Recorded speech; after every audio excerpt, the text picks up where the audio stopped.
السلام علیکم ناظرین، آپ دیکھ رہے ہیں ZH انٹرٹینمنٹ، میں ہوں ظہیر احمد۔ ناظرین، آج ہم نے انٹرویو کیا ہے ندیم سلیمانی صاحب کا، جو کہ بانی ممبرز میں سے آل پاکستان پرنس وحیدی کلب کے۔ تو وحید ماں صاحب کے ساتھ ندیم سلیمانی صاحب کی ملاقاتیں بھی ہیں۔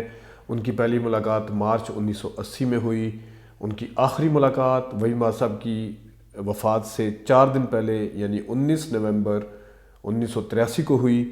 ان ملاقاتوں کا احوال کیا ہے، خاص طور پہ جو آخری ملاقات ان کے انتقال سے 4 دن پہلے ہوئی، اس کا احوال کیا ہے، وحید ماں صاحب کیا سوچ رہے تھے، کیا کیا ان کے ذہن میں پلاننگ تھی، کتنے ان کا مورال ہائی تھا، اور کیا کیا انہوں نے باتیں بتائیں اس وقت ان کو ندیم سلیمانی صاحب کو، اور بڑی کچھ دلچسپ باتیں بھی ہیں بیچ میں، وہ بھی ان کی ملاقاتوں کے احوال کے علاوہ انہوں نے ندیم سلیمانی صاحب نے کیا کیا چیزیں آبزرو کی ان ملاقاتوں کے درمیان میں، وہ کس طرح کام کرتے تھے، اپنے کولیگز کو لے کے کیسے تھے، اپنے علاج اور فیملی کے حوالے سے انہوں نے کیا بات بتائی تھی ان کو، ندیم سلیمانی صاحب کو، اور ساتھ ان کے اسلم کشمیری صاحب تھے اور جو باقی لوگ جاتے تھے۔ پھر کرن اور کلی کا احوال کچھ بتایا، جو فائٹ کا سین تھا، ایک کچھ گن مین فلم تھی اس کی مکسنگ کا بھی احوال بتایا۔ پھر انہوں نے گھیراؤ فلم کی شوٹنگ کے دوران خاص طور پہ آپ نے خالص علی موٹا کا بھی اسی چینل کے اوپر انٹرو دیکھا ہوگا، انہوں نے بات کی تھی گھیراؤ فلم کو لے کے۔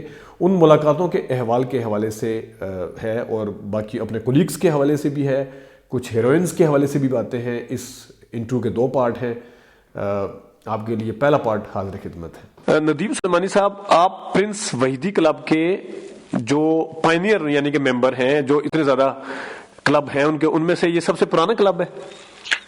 نہیں، یہ اس سے پہلے وحیدی کلب تھا، خالی وحیدی، آل پاکستان وحیدی کلب۔ اچھا، ٹھیک ہے، ٹھیک ہے۔ اور آپ نے پہلی ملاقات 1980 میں کی مارچ میں، اور اس کے بعد بے تحاشا ملاقاتیں، ناظرین تصویریں بھی دیکھ رہے ہوں گے بیچ میں، بہت زیادہ ملاقاتیں ہیں۔ ندیم سلیمانی صاحب کو اتفاق سے کہہ لیں، اسلم کشمیری صاحب جن کا ہم انٹرویو بھی کر چکے ہیں، آپ سن چکے ہیں ناظرین، اتفاق سے جو ڈیتھ ہوئی جس دن 23 نومبر کو، اس سے 4 دن پہلے یعنی 19 نومبر کو وحید ماں صاحب کے ساتھ ملنے کا اتفاق ہوا۔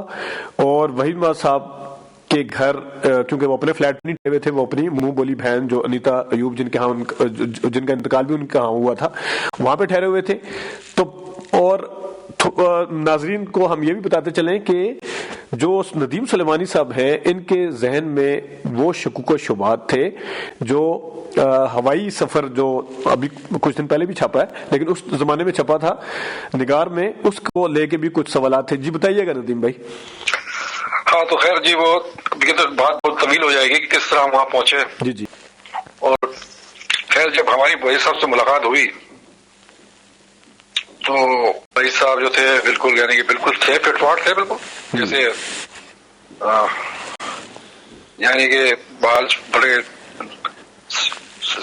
بال بنائے ہوئے، لٹکائے ہوئے آنکھوں کے سامنے انہوں نے، یعنی کہ ہمیں تو اس میں کوئی ایسی بات نظر نہیں آئی۔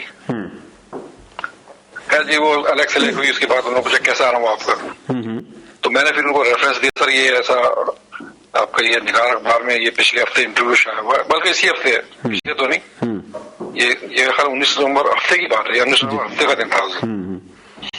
میں کہا سر 2-3 دن پہلے یہ اخبار آیا نگار اخبار، اس میں آپ کا یہ رشید صاحب نے آپ کے ساتھ سفر کیا تھا اور انہوں نے کچھ ایسی باتیں لکھی ہیں۔ تو بھائی میں کہا اچھا مجھے پڑھ کے سناؤ، تو میں نے پورا ان کو انٹرویو پڑھ کے سنایا۔ تو میں نے ان سے پوچھا سر یہ جو کچھ باتیں اس میں ایسی ہیں کہ آپ نے ان سے ایسی بات کی تھی یا آپ سے ایسی بات ہوئی ہے کوئی؟ تو بھائی صاحب نے کہا نہیں، میں نے تو ایسی کوئی بات نہیں کی۔ یہ میں نے کہا اچھا، میں کہا سر وہ اگلے ہفتے اس کی دوسری قسط آئے گی، تو بھائی صاحب نے کہا ٹھیک ہے، آپ ایسے کیجیے گا کہ وہ جب آئے تو پھر مجھے بتائیے گا۔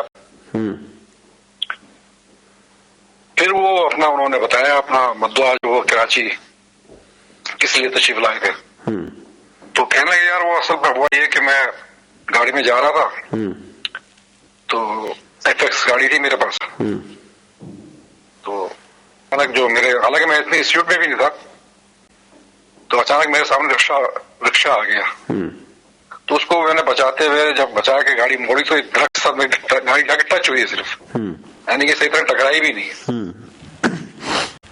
اور وہ جو اس کا ونڈ اسکرین تھا نا، وہ اس کا شیشہ کریش ہو کے سارے ٹوٹ ٹاٹ کے میرے چہرے پہ لگا, چہرے سے میرے یعنی کہ زخم آئے میرے. پھر بھائی صاحب نے نا اپنا جو انہوں نے لٹ آنکھوں کے سامنے لگائی ہوئی تھی, وہ آنکھ پر ہماری آنکھوں سے نظروں سے چھپی ہوئی تھی وہ. اچھا.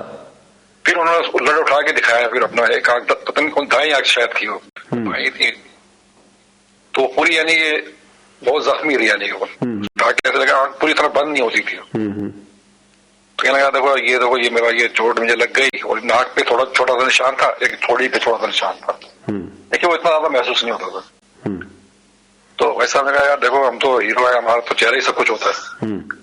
اب یہ میرا چہرہ بگڑ گیا, یہ میری آنکھ کا مسئلہ ہو گیا ہے, تو میں یہاں آیا ہوں, میڈسٹ ہاسپٹل ہے, وہاں پر ڈاکٹر فیض محمد سرجن ہے, اس سے میں ٹائم لیا تھا, تو میں پلاسٹک سرجری کے لیے آیا ہوں. اچھا. تو میں نے کہا سر آپ کو تو کافی دن ہو گئے آئے ہوئے, میرا خیال ہے ہفتے 10 دن ہو گئے آپ آئے ہوئے. آپ کہہ رہے ہاں یار وہ ہو گئی, ٹائم تو زیادہ ہو گیا. اصل میں بات یہ ہے کہ اس سے میں یعنی میری میٹنگ ہوئی سرجن صاحب سے, تو انہوں نے دیکھا یار, بولا بھائی صاحب یہ تو آپ کی آنکھ کا مسئلہ ہے, یہ تو میں جب تک میرے ساتھ آئی اسپیشلسٹ نہیں ہوگا میں تو آپ کا آپریشن نہیں کروں گا. تو انہوں نے کہا کہ بھائی اس میں یعنی کہ جب میں آپریشن کروں تو آئی اسپیشلسٹ کا ہونا ضروری ہے بہت. آپ کہنے میں ایسا کہنا یار کبھی ان کے پاس ٹائم نہیں ہوتا, کبھی آئی اسپیشلسٹ کے پاس ٹائم نہیں ہوتا, اس چکر میں دیر ہو رہی ہے. تو جیسے وہ دونوں کا ہوگا تو پھر میرا آپریشن ہو جائے گا انشاءاللہ. میں کہا سر دیکھیں پھر ہم لوگ آپ کے فین ہیں, دوسرے ہمارے کلب کے ممبران ہیں, وہ بھی آپ سے ملنا چاہتے ہیں. کہنا گیا پر 3-4 دن میں میرا خیال یہ فائنل ہو جائے گا. تو جیسے میرا آپریشن ہوگا آپ لوگ لے آئیے گا, لوگ آپ بتا دوں گا. پھر اسی دوران انہوں نے کہا ہماری بات چلی وہ کہ آج کل آپ فلمیں وغیرہ. اچھا میں ندیم بھائی آگے فلموں پہ بھی آتا ہوں. میں آپ کو یہاں تھوڑا سا ایک چیز میں کلیئر کرنا چاہ رہا ہوں. ایک تو کیا وحیمہ صاحب سے آپ نے یہ پوچھا تھا کہ وہ جو آخری انٹرویو جو ہوائی سفر کے اوپر ہے اس میں سجاد گل صاحب بھی جس طرح اس میں کوٹ ہوا تھا, سجاد گل صاحب ساتھ تھے, اس چیز کا تذکرہ ہوا تھا؟ نہیں تو انہوں نے تو انکار کر دیا نا اس چیز کو, جو اس کا نہیں اس کے پورے انٹرویو کا تو انکار نہیں کیا ہوگا نا, کچھ باتوں کا انکار کیا ہوگا. نہیں جن چیزوں پہ ہم جیسے سجاد صاحب پہ اس پہ بھی اعتراض تھا, میں کس چیز پہ ظاہر ہے انہوں نے انکار ہی کیا نا, بولا نہیں میں نے ایسی کوئی بات نہیں کی اس میں. اچھا سجاد گل والا پہ بھی انکار کیا کہ وہ بھی نہیں تھے, تو ظاہر ہے وہ تو ان کے اوپر بات آ رہی تھی نا ساری, وہ ایسی بات کیسے کر سکتے, کیوں پھر آگے چل کے بات کلیئر ہوگی نا. اچھا آگے چلیں. اچھا ٹھیک ہے, آگے چل کے پہلے میرے خیال میں اس کا انٹرویو والا مسئلہ سیٹل کر لیتے ہیں. پھر میں آپ کہہ رہے ہیں کہ پھر اس کی دوسری قسط آئی تو پھر بتایا پھر آپ نے وحید صاحب کو, تو اس کی دوسری قسط کہاں آئی, پھر اس کو انتقال ہو گیا نا 23 تاریخ. نہیں تو انہوں نے تو انٹرویو پورا دے دیا ہوگا نا نگار نے, انٹرویو تھوڑی دیا تھا, وہ انٹرویو تھوڑی تھا, وہ تو باتیں تھیں. جو الیاس رشیدی صاحب نے ایک سفر کی رویداد لکھی تھی وہی صاحب کے ساتھ, وہی بات میں انٹرویو نہیں دیا تھا ان کو. اچھا تو پھر دوسری قسط کی کیا بات ہو رہی تھی کہ دوسری قسط آئے گی؟ دوسری قسط بھی آنے والی تھی اس کی. اچھا پڑھا ہے وہ انٹرویو آپ؟ جی میں نے پڑھا ہے, بالکل پڑھا ہے. میں لکھا ہوگا باقی جو ہے آئندہ ہفتے. اچھا وہ کبھی نہیں آئی پھر وہ ظاہر ویسا کا انتقال ہو گیا, پھر تو بیکار ہی ہوگی نا. اچھا آپ یہ کہہ رہے ہیں کہ ایک نشست پہ انہوں نے اگر کوئی باتیں کی ہوگی تو دوسری نشست ان سے طے پائی ہوگی کہ پھر کبھی ملیں گے تو پھر بات کریں گے. نہیں کوئی نشست طے نہیں پائی. یہ ہو رہا تھا جہاز کے اندر, جہاز میں یہ جو کراچی آ رہے تھے وحید صاحب, تو الیاس رشیدی صاحب اور یہ اپنا وحید صاحب اور الیاس رشیدی ایک ہی جہاز میں. نہیں وہ میں سمجھ گیا, اس کے اوپر میں نے پوری ویڈیو بنائی ہوئی ہے. مجھے صرف یہ پتا کرنا ہے کہ جب دیکھیں ایک بندے نے انٹرویو دے دیا, اس کی ایک قسط پبلش ہو گئی ہے, بڑا افسوسناک واقعہ تھا, لیکن ایک چیز تو ریکارڈ پہ آئی ہوئی تھی نا, تو نگار نے وہ والا دوسری قسط کیا اس وجہ سے روک لی کہ انتقال ہو گیا؟ میرا خیال یہی میرا زیادہ خیال ہے. اچھا کیونکہ ہم نے بھی کبھی نہیں پوچھا, پھر وہ پھر ریلیونٹ ہوگی نا, پھر کیا فائدہ. ہاں ٹھیک ہے. اچھا پھر آپ نے فلموں کا پوچھا, چلے دوبارہ اس طرف آ جاتے ہیں. نہیں پھر ہم آگے اس کی طرف کہ آج کل جیسے تو پھر وہی صاحب نے ایک پورا ہمیں سمجھانے کے لیے تو کہنے لگے یار دیکھو بات یہ ہے کہ بھائی میری عمر ہے اس وقت 45 ایئرس.